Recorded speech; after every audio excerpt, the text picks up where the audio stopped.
Hi, I'm Rev Myron. I'm a minister through Pathways of Light, and I've been a Course in Miracles student for 40 years. I'm going through the text again this year, asking Jesus to clarify for me, and then I write from that clarity. And that's what I'm sharing with you today. Let's get started. Today, we're reading A Course in Miracles, Chapter 7, Section 5, Healing in the Changelessness of Mind. We're just beginning this section. So let's look at paragraph 1. The body is nothing more than a framework for developing abilities, which is quite apart from what they are used for. That is a decision. The effects of the ego's decision in this matter are so apparent that they need no elaboration. But the Holy Spirit's decision to use the body only for communication has such a direct connection with healing that it does need clarification. The unhealed healer obviously does not understand his own vocation. It's amazing how wrong we get everything. The body is just a tool, a framework for developing abilities. This is a far cry from the meaning I've given the body. I saw it as me, thereby making it necessary in order for me to exist. If my body died, I died. While alive, my body represented what I believed about myself, and it told others what I was. When my body was sick, I resented it, as if the body made itself sick. This all seems so insane to me now. It is as if I believed the computer I used to share this information, create my website, and record videos was me. As if when the computer got old, I got old. Or when the computer broke, I was broken, and it was the computer's fault. How I feel about the computer and what I believe about it is a decision I make. In the same way, how I feel about the body and what I believe about it is a decision. I no longer think of the body as me. I'm saner now. Most of us begin our path by becoming aware of our ego thoughts and behaviors. We begin to understand that they are not making us happy. Then we learned that there is an option, and we spent some time deciding to allow that option. Typically, we choose God sometimes, and at other times, we will defend our illusions because we're not ready to give them up. We can spend a lot of time going back and forth on this. What must happen eventually is that we embrace the Holy Spirit's use of the body as a true communication device at all times. When we realize that we have one function, that our life has one purpose, and that is to wake up, we begin to make the one choice in every situation. We choose to bring every dark thought to the light, defending none of them. Until we fully embrace this choice, we remain an unhealed healer, sometimes being effective and then falling back into darkness again. My daughter is an English teacher. Imagine how confusing it would be for her students if today she taught you had to put a period at the end of each sentence, and then tomorrow she taught that you could ignore that rule when you wanted to. She would not be a very successful teacher, and her students would and her students would leave her class confused. Eventually, she would be confused herself because teaching confusion, she would learn confusion. In the same way, we will awaken more quickly if we teach a consistent lesson. Our minds will be healed if we unfailingly choose to use a body as a communication device rather than a separation device. This is simple, since the only true communication is love.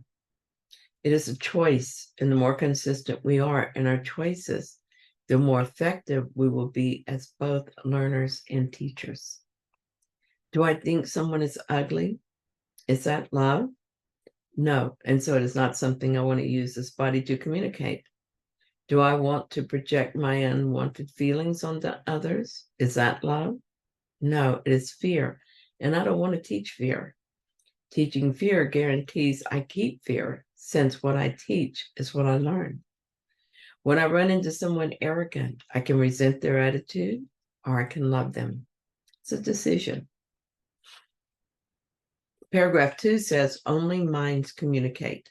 Since ego cannot obliterate the impulse to communicate because it is also the impulse to create, it can only teach you that the body can both communicate and create, and therefore does not need the mind.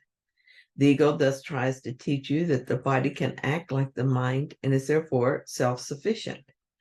Yet we have learned that behavior is not the level for either teaching or learning, since you can act in accordance with what you do not believe. To do this, however, will weaken you as a teacher and a learner, because as has been repeatedly emphasized, you teach what you do believe.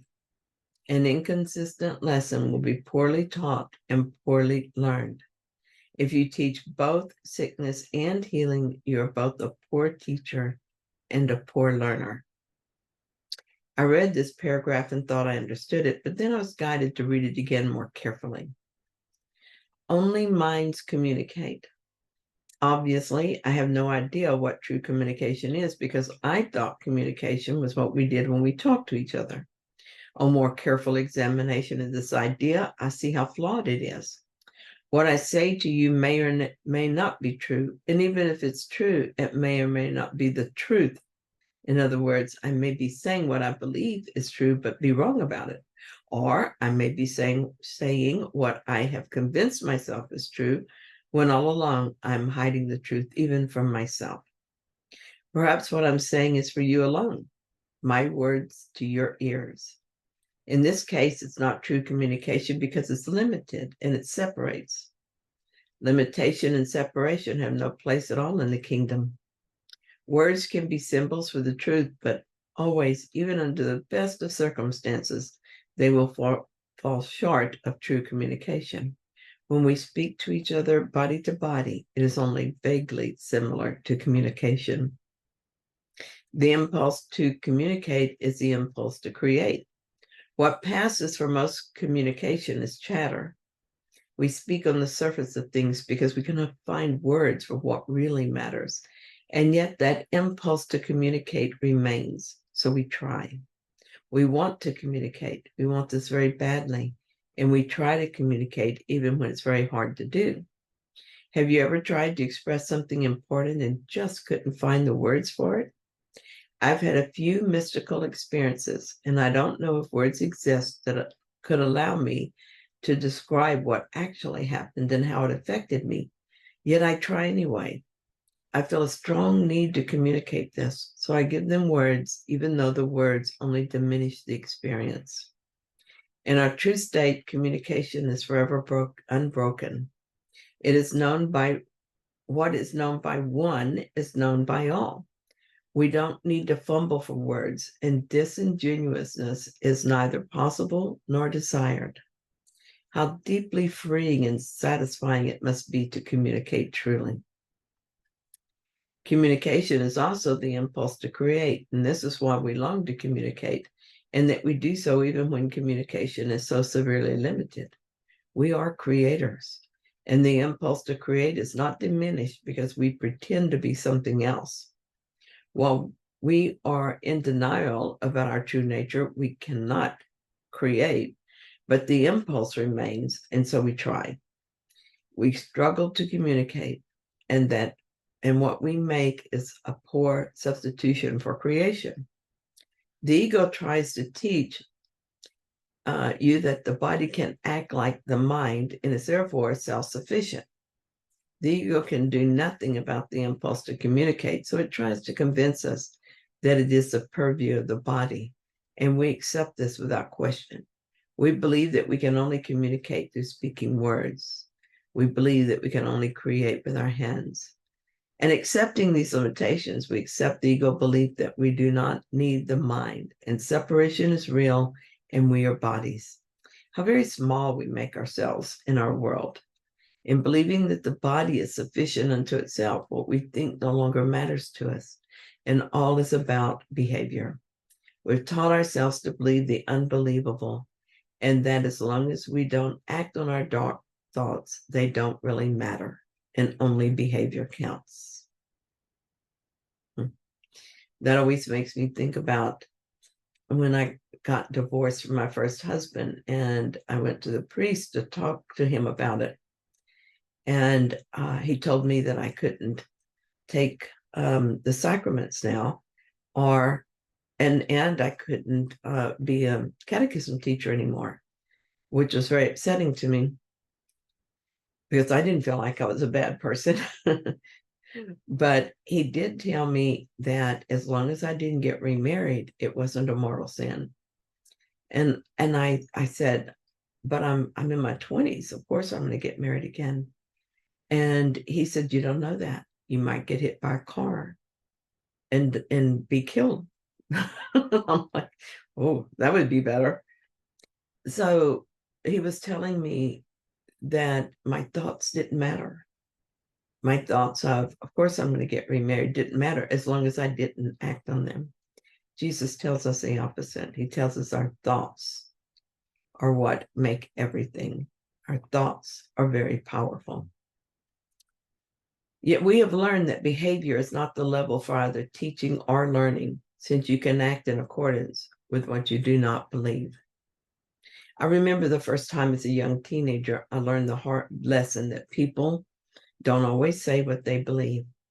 I walked up to a group of girls at school, and one of them said that I looked really nice in my new outfit.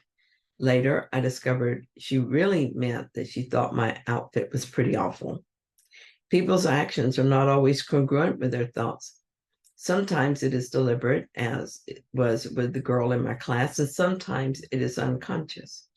Sometimes it is meant to hurt, but often it is meant to hide what we think of as our awful secret, or to put on a front designed to convince others that we are what they expect us to be. We want to be liked and loved, and yet we don't feel likable and lovable. When we notice the dark thoughts in our mind, we think we'll never be accepted if people know what is happening there. We imagine that our ego is more awful than someone else's, when actually we all share the same ego. This is one of the reasons I often share my ego thoughts as teaching examples. I will no longer hide behind appropriate behavior. I will expose the ego thoughts that would otherwise keep me believing that we are different. To be a good teacher and a good learner, I must be consistent in what I teach. This means a change must occur at the level of the mind, not at the level of behavior. All of my life, I've tried to bring my behavior into accord with what was expected of me. I wanted my behavior to teach what I wanted people to believe about me, even though it was not the truth. Then I learned to allow my mind to be healed, knowing that the mind always informs behavior. A healed mind teaches healing consistently, thus assuring that I am a good learner and a good teacher.